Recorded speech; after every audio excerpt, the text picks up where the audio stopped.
আমার বন্ধু সকল, বিশ্বনবী সাল্লাল্লাহু আলাইহি ওয়াসাল্লাম বলেন,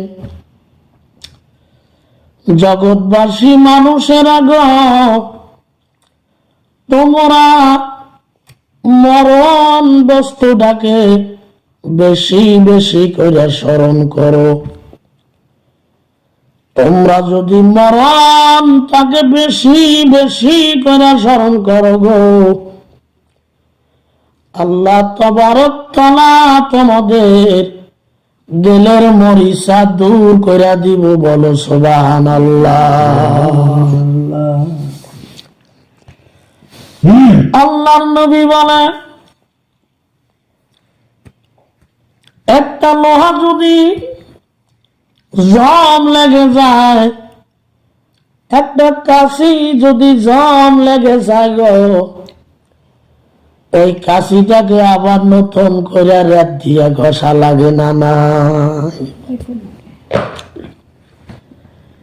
1 বছর আগে কাশিটা দিয়া আপনি পাট কাটছিলেন বন্ধু সকল, কাশিটা ঘরের মধ্যে নিয়ে সংসার সালে বাজায় রাখছে, সারা বছর ওই কাশি দিয়ে কিছু করেন নাই, তাহলে কাশিটার মধ্যে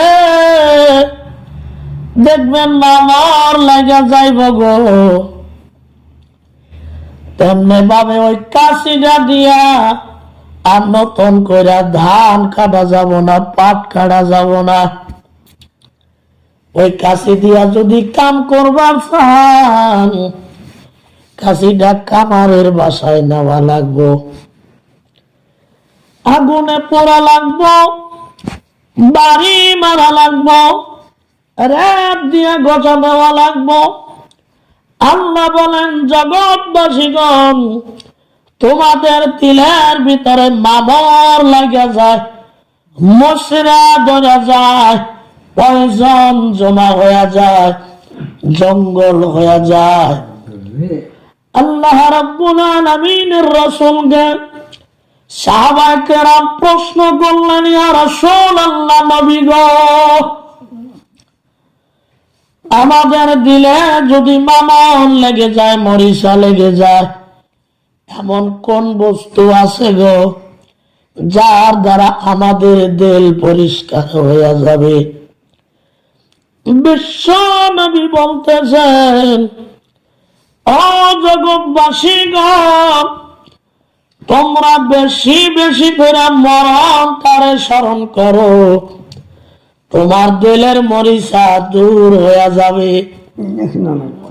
আর বেশি বেশি কইরা তুমি আল্লাহর কোরআন শরীফ তেলাওয়াত করো। আল্লাহর কোরআন তেলাওয়াত করলে তোমার দিলের মরিচা আল্লাহ রাব্বুল আলামিন দূর করে দিব।